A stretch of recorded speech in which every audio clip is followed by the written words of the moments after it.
Sabe aquela busca por um propósito, por um significado maior naquilo que a gente faz todo dia? E se eu dissesse que a resposta pode estar num conceito japonês bem antigo que une trabalho, paixão e um senso de dever com a comunidade? Pois é, essa pergunta ela mexe com todo mundo, né? Talvez a chave esteja em olhar para o trabalho não como uma obrigação, mas como uma verdadeira arte, uma filosofia de vida. Então, vamos lá. A palavra é shokunin. A tradução mais simples seria artesão, mas na verdade a coisa é muito, mas muito mais profunda. Não é só sobre ter a habilidade para fazer algo bem feito, é sobre a mentalidade, a alma que se coloca naquilo. E aqui está o coração da ideia.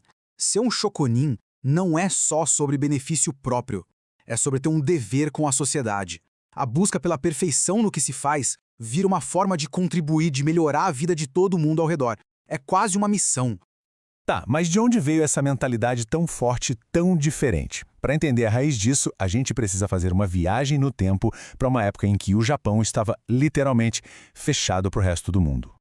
Pensa só, a gente está falando do período Tokugawa, lá entre os séculos 17 e 19. Foram mais de 200 anos, 2 séculos de um isolamento quase total. Isso forçou o país a olhar para dentro, a se virar com os recursos que tinha e a criar soluções próprias para tudo.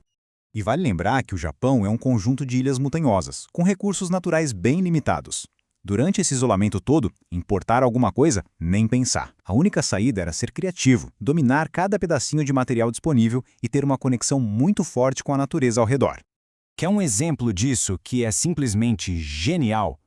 Pensa no chamado País da Neve. Imagina comunidades inteiras isoladas por metros de neve por meses a fio. Essa condição extrema forçou uma criatividade incrível. As mulheres usavam a própria umidade do ar gelado para tecer tecidos super delicados que se quebrariam em outro clima. A neve virava uma espécie de freezer natural para guardar comida e até, pasmem, um alvejante para o material do papel japonês, deixando ele super branco. É ou não é genial?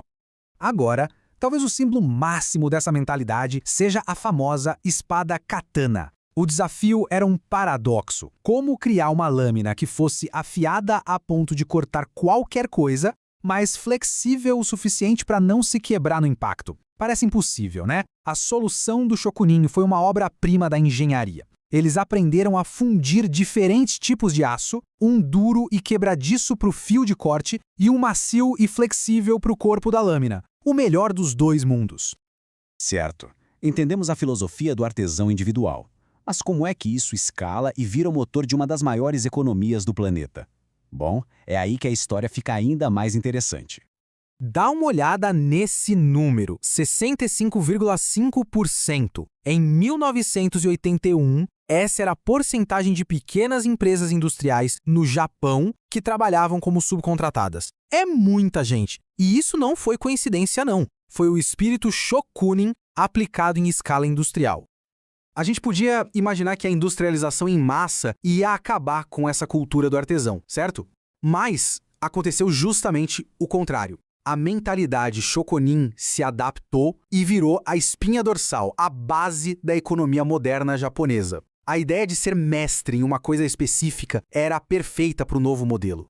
O sistema de produção da Toyota é o exemplo perfeito disso. Não é só uma linha de montagem gigante. Pensa mais como uma rede, uma teia de mestres artesãos. Cada fornecedor, não importa o tamanho, é um shokunin na sua área. Um faz o melhor parafuso do mundo, outro o melhor estofado, outro o melhor farol. A Toyota não só compra peças, ela constrói parcerias de confiança, onde todo mundo é responsável pela qualidade final. Ok, a gente já viu o indivíduo e as empresas. Agora, vamos dar um passo para trás e olhar o quadro completo. Como é que essa cultura que veio de baixo se alinhou tão bem com a estratégia do país que veio de cima? Se a gente olha para a história recente do Japão, percebe que sempre houve uma grande missão nacional. Primeiro, no período Tokugawa, era a autossuficiência. Depois, na restauração Meiji, a meta era correr para alcançar o Ocidente.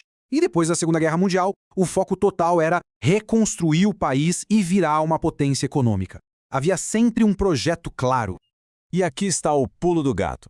A busca incansável pela qualidade do artesão lá na ponta se encaixou como uma luva nos grandes objetivos do país. Foi essa sinergia perfeita entre o micro e o macro, entre a cultura do povo e a estratégia do Estado, que permitiu a transformação espetacular do Japão.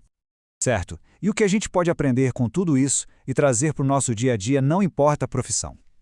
A filosofia do Shokunin pode ser resumida em 5 princípios fundamentais. Vamos passar por eles. Primeiro, dedicação, porque talento sem ralação não leva a lugar nenhum. Segundo, evolução. Achar que já sabe tudo é o começo do fim. A melhoria tem que ser contínua. Terceiro, organização. Bagunça do lado de fora geralmente significa bagunça do lado de dentro. Cuidado do seu espaço e das suas ferramentas é uma forma de respeito. Quarto, obstinação. E não é ser cabeça dura, viu? É ter aquela teimosia boa, a coragem de inovar. E, finalmente, o quinto, paixão. Porque, no fundo, é o entusiasmo que move tudo e transforma o trabalho em prazer.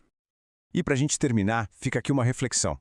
Já pensou como seria o mundo se todo profissional, seja médico, programador, professor, padeiro, se todo mundo abraçasse essa busca pela maestria e esse senso de responsabilidade pelo coletivo? Que tipo de produtos, de serviços, de sociedade a gente construiria? Fica aí a pergunta.